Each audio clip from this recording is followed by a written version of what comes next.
All right, hey, Grant and Pierce now. It's time for chapter 4 of the Midwife's Apprentice. Chapter 4 is called The Miller's Wife.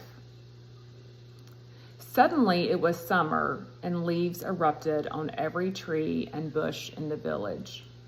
And you could see flowers blooming by the road, in the churchyard, and in the hair of the young girls as they swung down the path to the village square. And just as the world burst into flowers, the midwife's cottage burst forth into bread. Soft wheat bread for dinner, and crunchy brown oat bread for supper, and crusty rolls to dip into cool ale on a warm summer morning. Even Beetle shared in the sudden blooming of bread and didn't care to ask why until, her stomach finally full, she found her mind empty and casting about for something to figure out. She hit upon the mystery of the sudden abundance of bread. Where from, and how, and why? And as she thought and watched and listened, Beetle noted that the midwife had taken to mysterious errands. "Beetle, I must to the miller to have my oats ground to flour, crush the bitter milkwort, and boil the wormwood syrup while I am gone."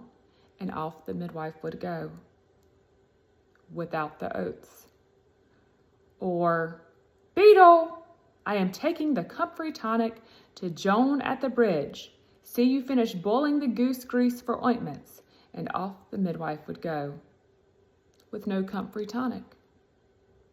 Or, "Beetle, I am going to feed the hens, strain the nettle tea, and pout it into clean flask." And off the midwife would go. Although Beetle knew the last hen had made soup weeks before and the hen house lay empty except for an occasional hopeful, hungry dog. Curious about the unusual behavior, Beetle began to follow the midwife when she went on these errands. Creeping behind trees and under fences, careful to keep out of sight, and the cat stalked along behind her, so they looked like a Corpus Christi Day procession on its way to the churchyard. The midwife, the girl, and the cat. Each time the midwife made for the field near the Old North Road, and each time Beetle feared to creep closer lest she be caught, so she could not discover what was happening in the field and whether it had anything to do with the bread. One bright morning, 3 days before St. John's Eve, Beetle said, "Mistress, Meg from the Manor Dairy has asked for some of your goose grease ointment, for her legs ache from child caring, and she says nothing soothes like your goose grease ointment. She will pay you 4 eggs and a tot of butter." The midwife, pleased both to be praised and to be paid, sent Beetle on her way, without telling her to return straight away or setting chores for her to do after. Beetle raced to the dairy, thrust the greasy ointment at Meg, grabbed the eggs and the butter, tied them in her skirt, and ran by her secret hidden way to the field by the Old North Road. She put the butter and eggs carefully in a hollow log and climbed a tree from which she could see the whole of the field. In no time there came Jane Sharp from the village, and from the other path, with a basket of bread steaming and warm, came the baker. Jane Sharp and the baker fell to such furious hugging and kissing, and him with a wife and 13 children in their cottage behind the ovens, that startled Beetle fell right out of that tree. The baker caught her by her hair, and the midwife began shouting about how apprentices with nothing to do but spy needed a beating and more work. Then Jane hissed, "And don't you be telling anyone, Beetle, or I'll turn you out in the cold again and break both your knees before I do." "And who would I be telling then?" Beetle responded. I don't talk to no one but that cat, and he don't care who you were kissing." With that, which had taken all her courage, Beetle gathered up the butter and the eggs, only one of which had broken, and marched away. The cat marching behind her heard Beetle mumbling, "You do not want to hear of this, for it is not mysterious at all, and was not an adventure, and there are no butterflies in it, or rats, or mice, or cream, or moths, which is all you really care about."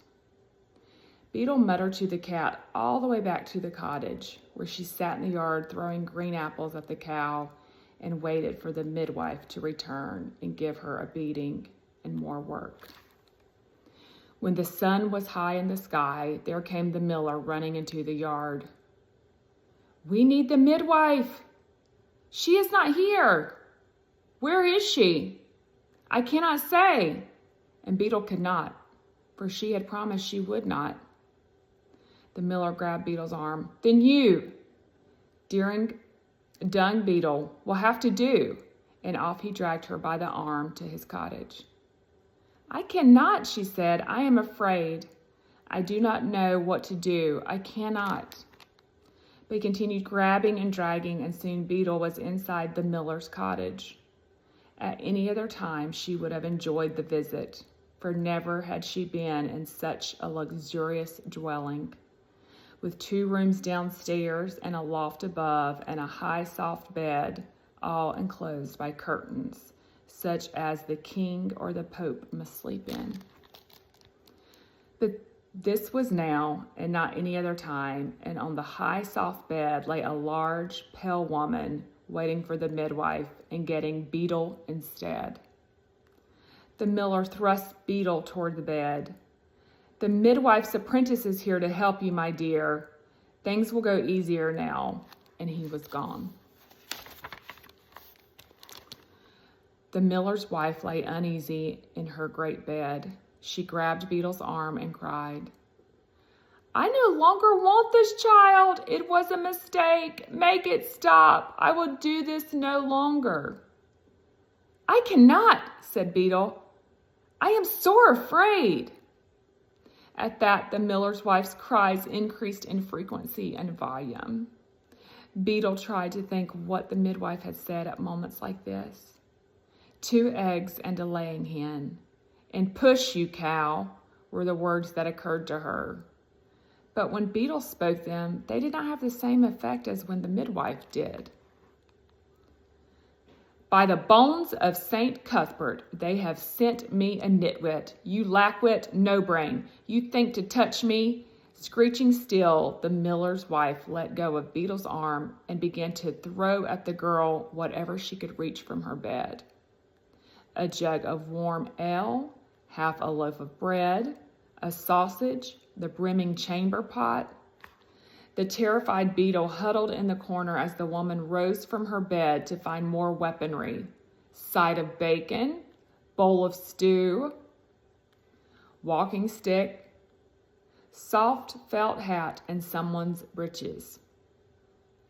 Half the village, it seemed, then pushed into the chamber to see the cause of the turmoil.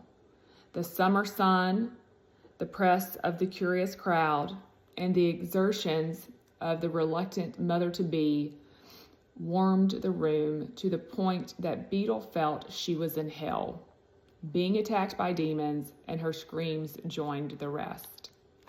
Suddenly, the door flew open, and there stood the midwife, steam rising from her skin in the heat of the room. A pea and onion padding landed at her feet. She was not smiling. "Out!" she shouted. "Out!" she screamed. "Out!" she bellowed, and the room fell empty. The midwife grabbed the miller's screeching wife and slapped her once, twice, 3, and 4 times. Beetle lost count. Finally, both the screaming and the slapping stopped. The midwife led the miller's wife back to the high, soft bed and, holding her bruised face in her hands, poured a mug of wormwood tea down her throat. When all was quiet, the miller's wife began her labors again, and finally, as Beetle told the cat later, There come a baby. It was then the midwife spied Beetle in her corner. Idiot, she shouted. Clodpole, she screamed. Nincompoop, she bellowed. And she dragged Beetle out of the room, across the yard, and back to her cottage by the very arm the miller had used to drag her away. Beetle did not mind so very much. She was just grateful to be out of that room. For weeks after, the midwife called her not Beetle, but brainless brat and clodpole and good for nothing, and Beetle worked twice as hard and talked only half as much, for she feared being turned cold and hungry out of the midwife's cottage. That was an interesting chapter.